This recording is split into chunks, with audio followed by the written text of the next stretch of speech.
Olá pessoal, nesse vídeo nós vamos tratar sobre orientação a objetos aqui em Python. Tá? Eu não vou dar muitos detalhes porque orientação a objetos é uma outra disciplina, é um outro conteúdo que ele não é específico da linguagem Python, né? Ele é um conceito que se aplica a inúmeras linguagens, então nós vamos ver a parte essencial aqui da orientação a objetos aplicada a Python, ok? Bom, primeiro o que eu estou fazendo aqui é declarando uma classe. E essa classe tem um método construtor, então a forma de indicar um método construtor no Python é usando o init dessa maneira. Tá? Todos os métodos da classe têm que ter o self, para indicar que ele é um método de classe, não é um método normal. E os parâmetros que são opcionais. Nesse caso, o método construtor dessa classe aluno, ele está recebendo o nome e RA, que são as duas informações que nós vamos gravar dentro da classe aluno. Tá? E aí, para criar os atributos, eu uso a palavra self também, self.nome, recebe o nome que está vindo como parâmetro, e o self.ra, que recebe o RA que está vindo como parâmetro. Aqui embaixo, eu estou declarando alguns métodos, tá? De novo, o que diferencia ele de um método normal é o uso da palavra self, tá? Eu estou definindo um método atribuir nome, que recebe como parâmetro uma variável nome e armazena no atributo da classe, né, com o uso do self. E aqui eu estou criando um obter nome, que não recebe nenhum parâmetro, apesar da palavra self aqui, para indicar que ele é da classe, e que somente retorna o atributo nome. E a mesma coisa para o RA, um atribuir RA e um obter RA.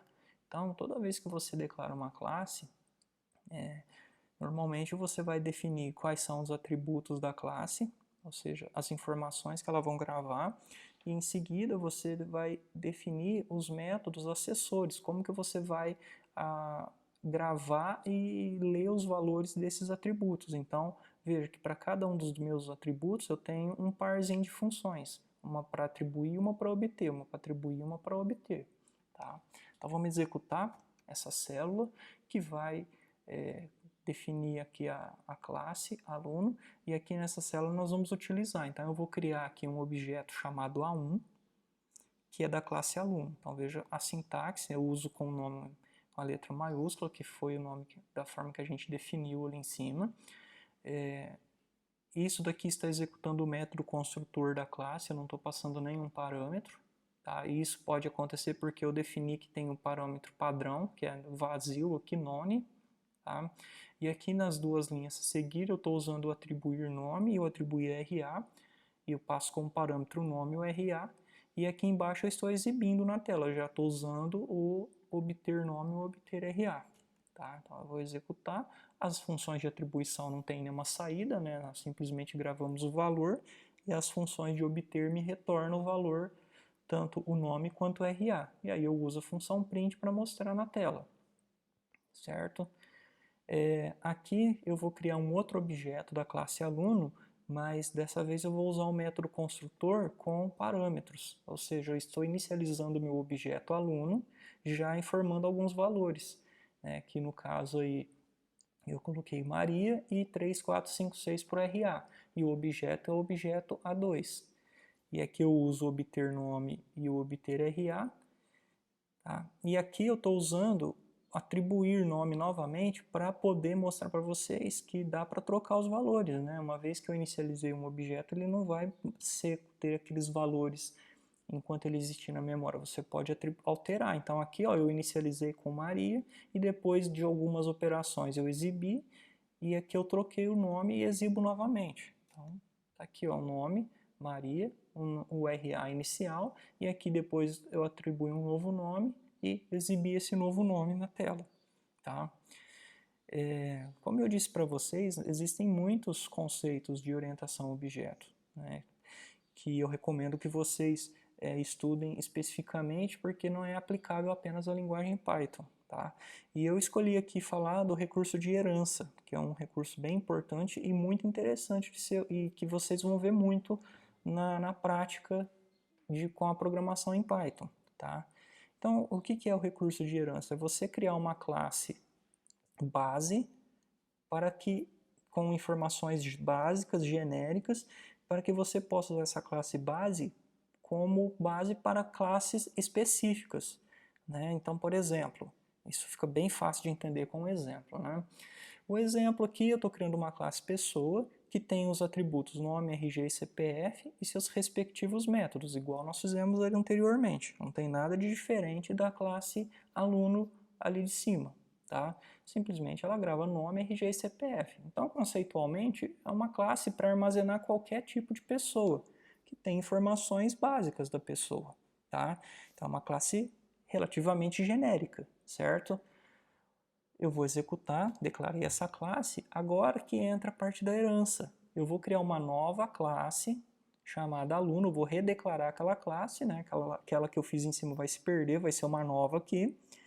Só que nesse momento eu estou criando aluno, mas eu estou passando como parâmetro na declaração da classe o nome da minha classe base, que é a classe pessoa. O que eu estou dizendo aqui? Aluno, você vai ter todos os atributos e métodos definidos na classe pessoa, ou seja, o aluno vai ter nome, RG e CPF e as funções para manipular o nome, RG e CPF e o obter nome, RG e CPF.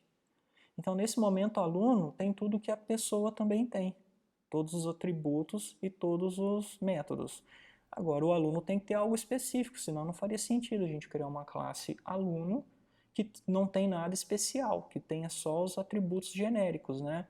Então, o que o aluno tem que uma pessoa comum não teria? O RA, por exemplo, né? Então, na nossa modelagem aqui a gente identificou que nós vamos ter uma classe pessoa, que ela vai servir como base para outras entidades, por exemplo, para professor, para funcionário, entre outros, né? E nesse caso aqui eu estou falando do aluno, e além de todas as informações, o aluno também tem o RA. Então, o que muda aqui na declaração? Aqui eu estou no método construtor da classe aluno, estou recebendo o nome, RG, CPF e o RA. Nome, RG e CPF são informações que vão ser armazenadas na superclasse, ou seja, na classe base.